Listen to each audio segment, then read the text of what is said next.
Hello' guys আৰু পোনপ্ৰথমে আপোনালোকক সৰস্বতী পূজাৰ বহুত শুভেচ্ছা আৰু অভিনন্দন জনালোঁ।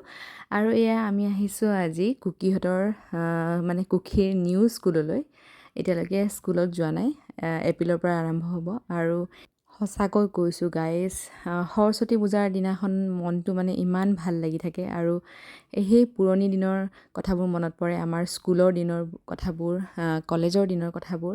আৰু সেয়াই আজি ছোৱালীক দেখুৱাবলৈ লৈ আনিছোঁ, পূজা কৰিবলৈ লৈ আনিছোঁ ইয়াতে। আৰু এইবাৰ ইয়াতে প্ৰথমবাৰ আহিছোঁ পূজা চাবলৈ, আৰু সঁচাকৈ বহুত ধুনীয়াকৈ পূজা পাতিছে এওঁলোকে। আৰু লগতে প্ৰসাদ, খিচিৰি এইবোৰ গোটেই বস্তুবোৰৰ আয়োজন কৰিছে। ল'ৰা ছোৱালীবিলাকে বহুত ফূৰ্তি কৰিছে আৰু তাই নিজৰ লগৰবোৰ লগ পাইছে।